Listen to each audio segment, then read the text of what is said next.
आ जाओ बंदे गुरु के शरण, आ जाओ बंदे गुरु के शरण, आ जाओ बंदे गुरु के शरण। प्रेम से बोलो गुरुदेव भगवान की जय, व्यास नारायण भगवान की जय, बोलिए भागवत भगवान की जय।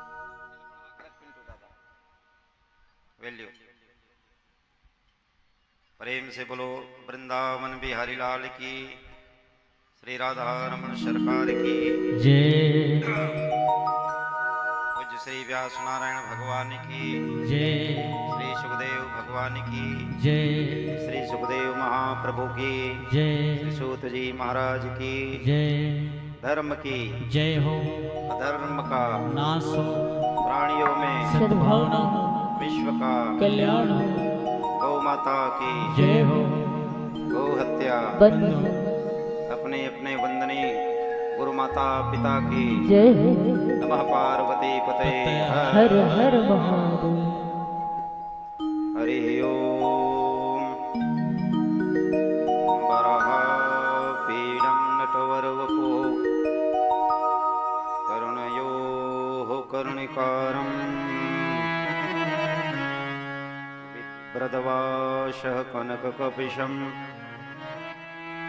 वैजयन्तीं च मालाम् रन्ध्रानमीडोरधरसुधया ओरयन् गोपवृन्दै वृन्दारण्यं स्वपदरमणं प्राविशद्गीतकीर्तिः सच्चिदानन्दरूपाय विश्वोत्पत्त्यादिहेतवे तापत्रयविनाशाय श्रीकृष्णाय वयं नमः। श्रीकृष्णवृष्णीकुलपुष्करजोषदायिन् क्षमानिर्जरद्विजपशुदधवृत्तिकारिन् उद्धर्मशरवरहरचितिराक्षशत्रोः गाकल्पमार्कमर्हन् भगवन् नमस्ते। श्रीशङ्कराचार्य नमावतारम् विद्वद्वरेण्यं च यतीन्द्रमुख्यं कलो युगे धर्मयुगप्रवर्तकं वन्दे सदा श्रीकरपात्रिणां गुरुं वादितोषितविश्वेशं धर्ममार्गप्रवर्तकं वन्दे हरिहरानन्दं परपात्रं जगद्गुरुं कृष्णाय वासुदेवाय हरये परमात्मने क्लेशनाशाय गोविन्दाय नमो नमः। प्रेम से बोलो वृंदावन बिहारी लाल की जय, श्री राधा रमन सरकार की जय। आइए आज हम लोग अपने इस कुंचरा के अखड़ा डार के पावन भूमि पर पितृपक्ष के कृष्ण पक्ष के पूर्णा तिथि पंचमी तिथि को पूर्णा कहते हैं। इस तिथि के शुभ अवसर पर हमारे भाई बसंत जी कि धर्मपत्नी और दादाजी की बहू के उस दिव्य दिवंगत आत्मा के मुक्ति के लिए इस दिव्य वार्षिक श्राद्ध के अंतर्गत यह किया जाने वाला शुक संवाद परीक्षित के साथ दिव्य श्रीमद् भागवत सप्ताह ज्ञान यज्ञ के चतुर्थ दिवस पर यादव परिवार की ओर से आप सभी श्रद्धालुओं जन का हार्दिक अभिनंदन है। पूरे यादव परिवार आपके इस आने का सौभाग्य मना रहा है। सबका व्यास आसन से आशीर्वाद है। भगवान सबके हृदय कमल में विराजित होकर के सबके जीवन को धन्यमय बनाएं, पुण्यजन बनाएं। सबके बाल गोपाल, सबके परिवार के ऊपर श्री नारायण महाप्रभु अपने शक्ति मां राधिका जी के साथ अपना दिव्य कृपा दृष्टि बनाए रखे। प्रेम से बोलो वृंदावन बिहारी लाल की जय। श्री राम जय राम जय जय राम। श्री राम जय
आइए अब आप लोग बढ़िया सावधान होकर के कथा श्रवण करिए। आप सब लोग लाइव प्रसारण में हैं, मोबाइल से आप सब लोग दिख रहे हैं, ये प्रसारण हो रहा है, भैया लोग कर रहे हैं, है ना। तो आप भी घर घर फोटो में दिखे जाएंगे, बैठे वहीं से बढ़िया बैठ करके देखते जाइए, कथा बढ़िया सुनिए। भूषण भाई लोग बढ़िया व्यवस्था की है। एक टेंट उधर लगाइए कल, क्योंकि पूरा वहां तक पैक हो गया था, आधा लोग वापस चले गए। 2-3 टेंट वो गेट जो है उधर खिसका दीजिए। आवाज 10 गात्र भी है, शायद आज कम लोग हो सकता है, जनता भगवान कृपा करे कम जनता है तो, है ना ऐसा। श्री गुरुवे नमः, परम गुरुवे नमः, श्री सरस्वत्यै नमः, श्री गणेशाय नमः। आइए हम लोग तृतीय दिवस की कथा छूते बढ़िया गए थे। आज भगवान के चंद्रवंश के पहले सूर्यवंश, फिर चंद्रवंश, और शाम को भगवान के दिव्य जन्मोत्सव है, चतुर्थे कृष्ण जन्मनी। आज चतुर्थ दिवस है, महात्मा गिनती में इसमें नहीं आता। आज की कथा मनुओं की वंश परंपरा से प्रारंभ होती है। कहते हैं कि स्वारिचो द्वितीयस्तु मनुरग्रे सुतो भवन, धूमस्सुसेन रोचिस्स प्रमुखा तस्य चात्मजाः। श्री सुखदेव जी उत्तरानंदन परीक्षित से कहते हैं कि भैया ये जो मनु जी थे उन्हीं से हम सभी लोग हुए, इसलिए हम लोग मानव कहलाते हैं। मनु और शतरूपा भगवती से ब्रह्मा जी के देह से प्रकट हुए थे। दाया से मनु जी और वाम भाग से भगवती शतरूपा महारानी। तो सर्वप्रथम जो मनु हुए उनका नाम था स्वयंभू मनु।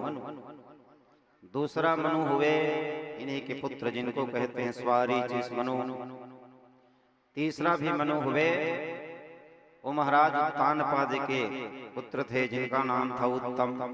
तृतीयोत्तमो नाम प्रियवत्सुतो मनु, पवनः सृञ्जयो यज्ञ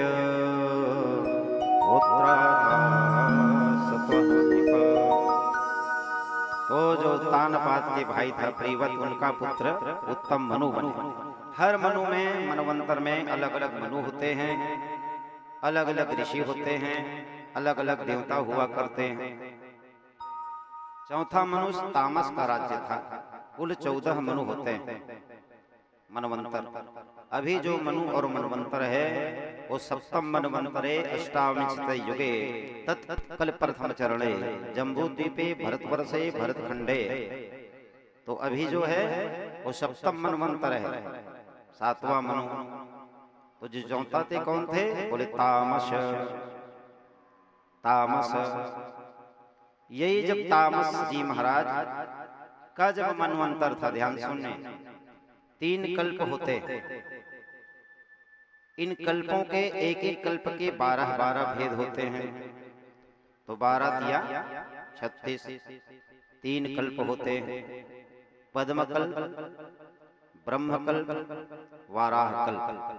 जैसे आपको इतिहास जानना है, जैसे कई राम हुए, हरि अनंत हरि कथाय अनंता, क्योंकि 28 बार त्रेता निकल चुका है, तो 28 बार राम भी हुए।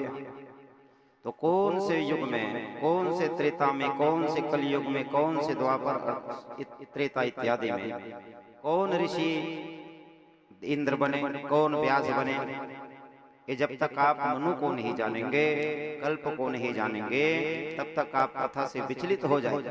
मन में शंका उत्पन्न होती है, क्योंकि यहाँ हमने दूसरे राजा का नाम पढ़ा, इस पुराण में हमने दूसरे राजा का नाम पढ़ा।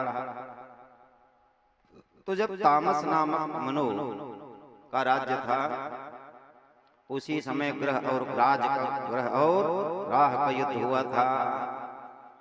आशिद गिरिवरो राजन त्रिकूट इति विस्तृतः, क्षीरोदेनावृतः श्रीमान् यो योजनायतमुक्षितः।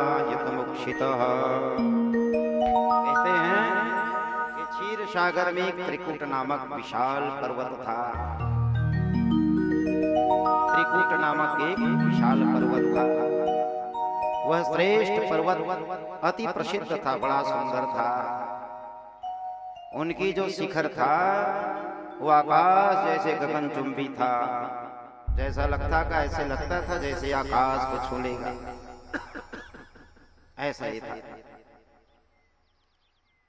और सुंदर सुंदर वृक्ष उसमें लगे हुए थे।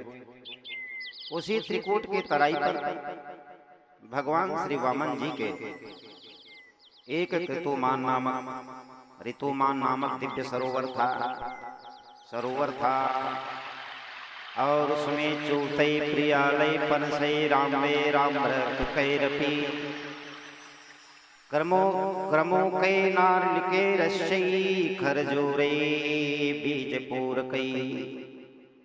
उसमें खजूर के, आम के, कटहल के, तामल के, यसन के, महुआ के, बिजूरा के, कटहल के सुंदर सुंदर वृक्ष शोभायमान हो रहा था। उसी जंगल में अनेकों पत्नियों का स्वामी अपने परिकर के साथ रहता था। एक हाथी विशाल परिवार था, विशाल परिवार। एक दिन गर्मी के दिनों में बच्चों को, हाथी को प्यास लगा, क्योंकि गर्मी के दिन में कंठ जल्दी जल्दी सूखता है, जल तत्व की कमी हो जाता है। तो जल तत्व की आपूर्ति के लिए हमारा इंद्रियां हमें संकेत करता, इसीलिए भगवान ने योग माया ने जैसे ऋतु वैसे ही फल प्रदान किए।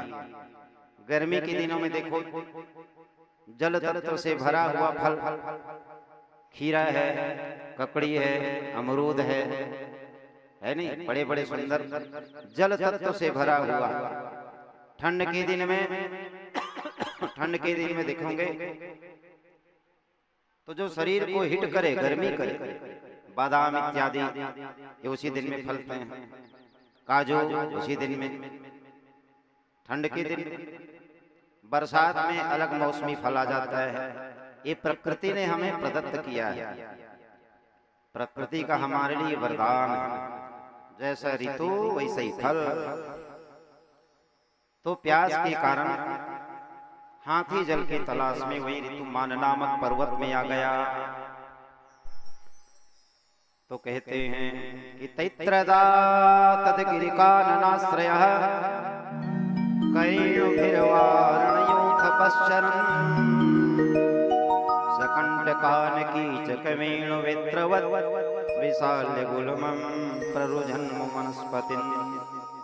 वह जो हाथी था भैया इतना विशाल था, इतना बलवान था, उसकी गंध मात्र से सिंह व्याघ्रादि पलायन कर जाते थे, अपने जगह छोड़कर चले जाते थे। उनके गंध मात्र से इतना ये पहलवान था। बड़े जोर से धूप थी, व्याकुल हो रहा था और वहीं वो घुस गया जल में। चकाचक सब ने मिलकर के पानी पिया, उस सरोवर का पानी पिया। पानी पीने के बाद अपने सूंड में पानी भर भर के फुब्बारा बना बना करके बच्चों को अपने परिकर पर स्नान कराने लगा। उसी सरोवर में एक मगर निवास करता था, ग्राह, विशाल ग्राह एक निवास करता था। मगर ने सोचा कि सरोवर सबके लिए है, नदी सबके लिए है, भगवान ने जो जल का वृष्टि किया है सबके लिए है, लेकिन जल का उपयोग करो, दुरुपयोग मत करो। नदी सरोवर में आप स्नान करो लेकिन गंदगी मत करो। हाथी ने क्या किया? जल पिया, स्नान किया, बच्चों को नहलाया, ठीक है, लेकिन इधर उधर भागने लगे। अब मगर सोचने लगा मेरे को तो इसी सरोवर में रहना है, मैं जल का प्राणी हूँ, जल मेरा घर है और इसी सरोवर को हाथी गंदा कर देगा तो इसमें मैं रहूंगा कैसे? गंदगी करने लगा। जब गंदगी करने लगा मगर हो गया गुस्से में, बड़े गुस्से, और आकर के हाथी के पैर को पकड़ लिया। तथा तुरम यूथ पतिम करेण रो विकृष्णमाणं तरसा बनीयसा।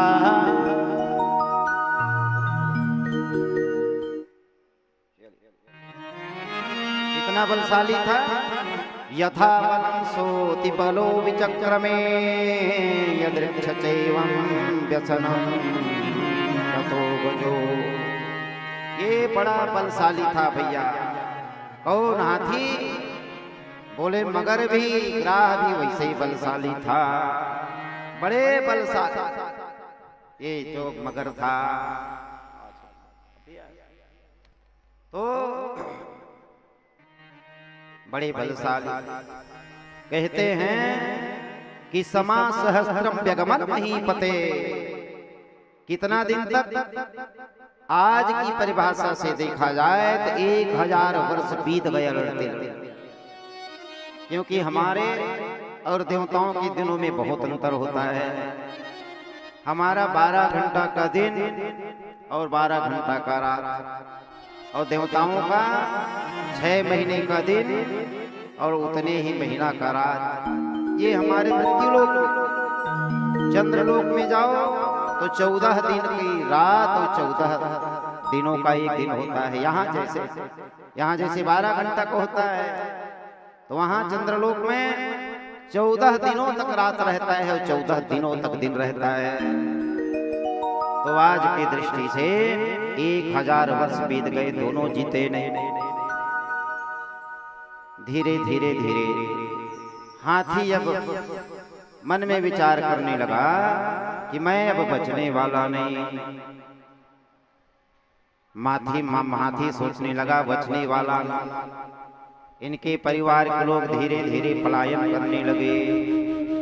इनकी पत्नी, इनके बच्चे अपने स्वामी को, अपने पति को छोड़ छोड़ करके धीरे धीरे जाने लगे। जब जाने लगे तो हाथी ने पूछा, क्यों देवियों? ए देवियों, तुम मुझे छोड़ कर अकेली कहाँ जा रही हो?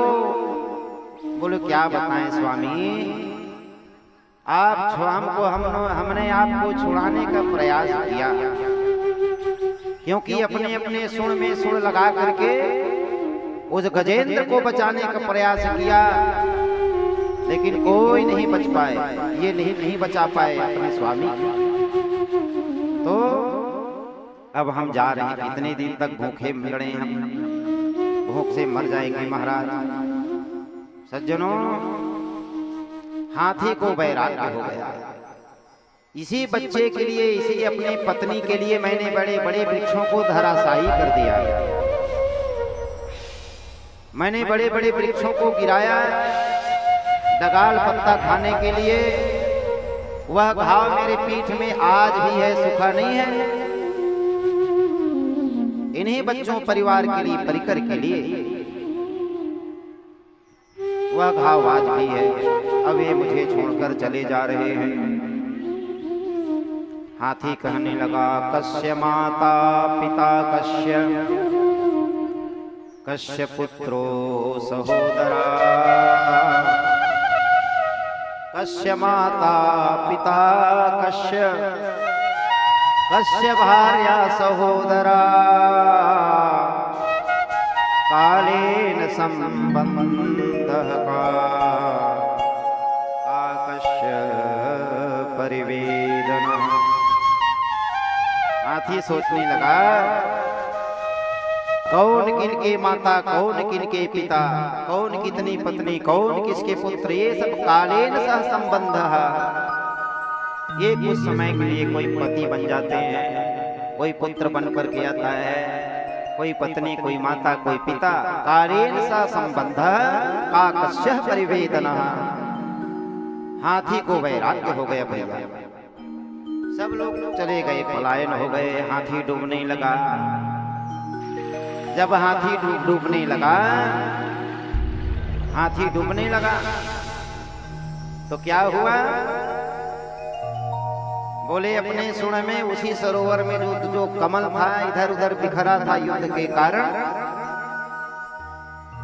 उसी एक कमल को उठा लिए। आज हमारे यादव जी नवाडीह वाले लाए हैं बढ़िया कमल के पुष्प। पोस्टमैन साहब, पोस्ट मास्टर जी, भगवान को सबसे प्रिय है कमल पुष्प।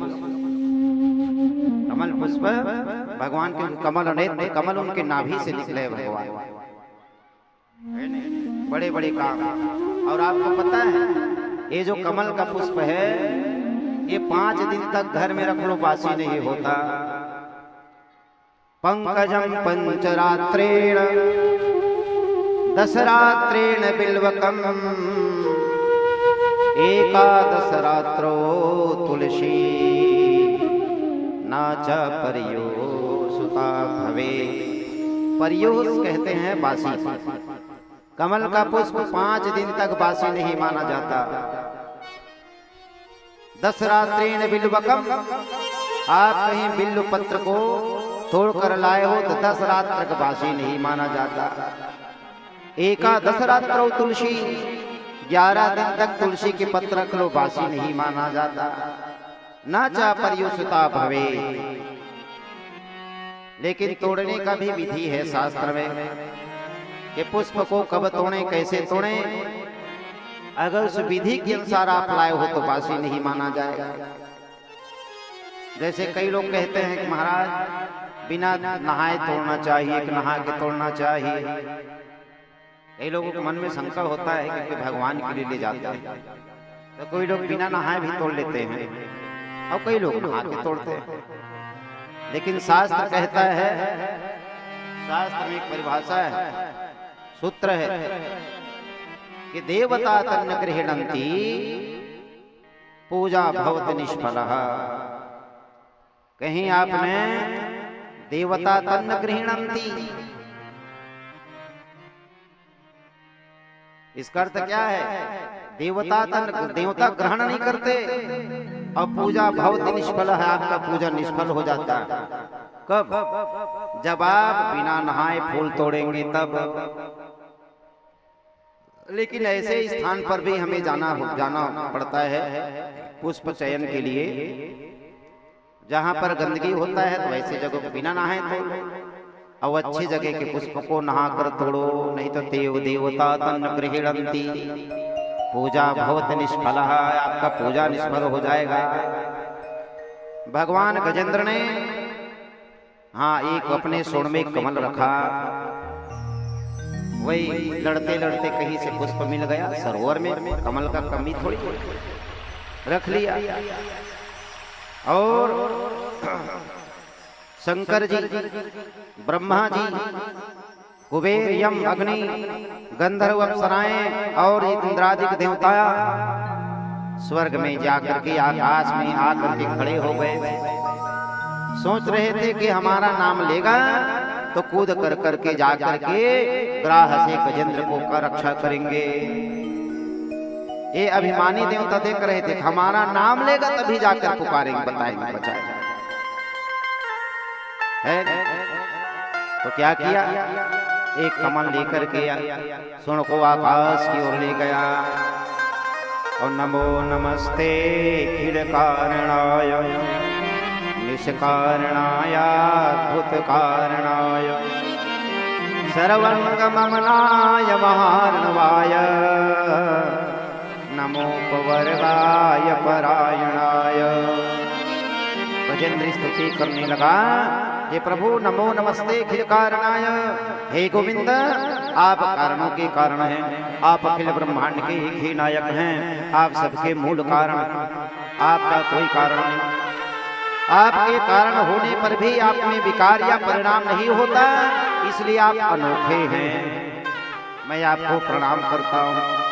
सुंदर सुंदर पद पदावली में सुंदर सुंदर अपने भाव को व्यक्त करके जैसे गजेंद्र ने भगवान की स्तुति किया, भगवान गरुड़ में बैठ करके पधारे। गरुड़ से कहा, ए गरुड़ शीघ्र मुझे ले चल। बोले कहाँ जाना है प्रभु?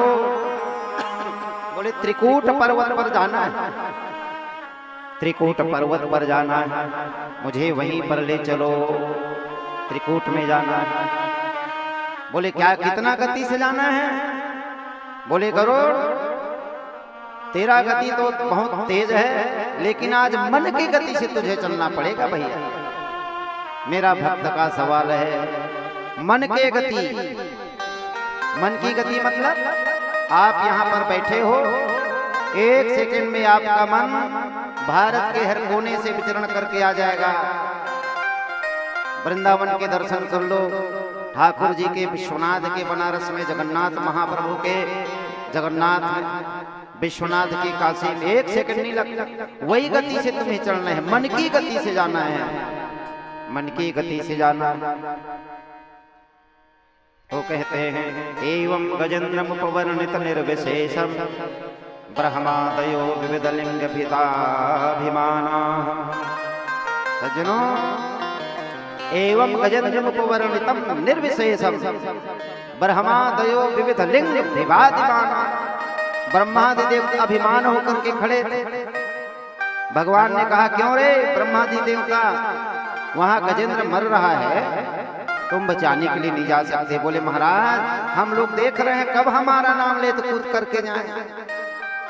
मतलब तुम्हारा नाम नहीं लेंगे, कोई प्राणी डूब रहा है तो नाम की प्रतीक्षा करो। और भगवान आकर के ग्राह से गजेंद्र का रक्षा किया, गजेंद्र का रक्षा किया। सज्जनों, कहते हैं तो सुखदेव जी से पुत्रानंदन परीक्षित ने पूछा, हे स्वामी, हे स्वामी, तदा देवर्षि गंधर्वा ब्रह्मेशाना पुरोगमा ममोचो कुसुमाशारं ससंतं कर्म तद्धरे। उस समय ब्रह्मा शंकर आदि देवता ऋषि गंधर्व श्री हरि भगवान के इस कर्म के भोरी भोरी प्रशंसा करने लगे, भगवान की प्रशंसा करने लगे, भगवान को प्रणाम करने लगे, भोरी भोरी प्रशंसा। तो सज्जनों, पांडुनंदन परीक्षित ने प्रश्न किया कि महाराज ये इतना दिन तक युद्ध किए, ये आखिर कौन थे, कहां से आए थे? तो अब इनका पूर्व वृत्तांत बताने लगे कि यो सोग्राह सवै सत्यः परमाश्चर्य रूपधिक मुक्तो देवल सापेन ओह गंधर्व सप्तमः।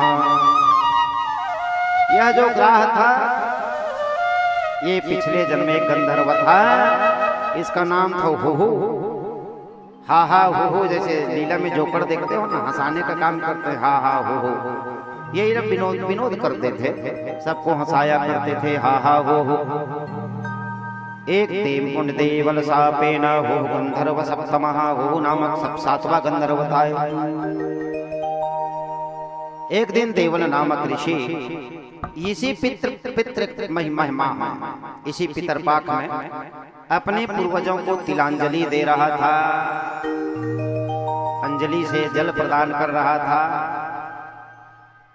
तो दूसरे घाट में देखा खड़ा खड़ाई, ओह गंधर्व कहने लगा कि आज जाऊं महात्मा को थोड़ा डराऊं, डरते हैं कि नहीं देखो। जल में छलांग लगाया और डुबकी लेकर के आकर के देवल ऋषि के पैरों को पकड़ लिया। अब देवल ऋषि मन में शंका हो गया कि मगर तो मुझे नहीं पकड़ लिया। बोले बचाओ बचाओ बचाओ, इस मगर से बचाओ। और था कौन? हो गंधर्व मजाक करने के लिए आया। हो के लगा कि महाराज महात्मा जी डर गए होंगे, मुझे ऊपर आना चाहिए। ऊपर आ गए, आ करके कहा कहो महाराज जी मेरा मजाक कैसे लगा? अब मारे क्रोध के कारण कहे क्यों रे, मैं डर से अटैक होते होते मरते मरते बचा हूं, और मजाक कैसे लगा कह रहे हो? तुम्हें पैर पकड़ने की आदत है, जल में रहने की आदत है, मगर जैसे पकड़ने की आदत है। जा तू ग्राह बन जा, मगर बन जा। तो मगर ने हो गंधर्व ने प्रार्थना किया, स्वामी मुझे मेरे अपराध को क्षमा कर, परम दयालु हो। हम वा दयालु शरणम प्रदेमा, जैसे भगवान दयालु वैसे आप दयालु। बोले जाओ ऐसे पैर को पकड़ने की आदत बनाए रखना तो तुम्हारा कल्याण हो जाएगा।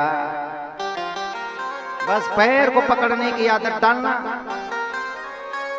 इसीलिए वो हाथी का पैर को पकड़ा है, देवल जी ने कहा था।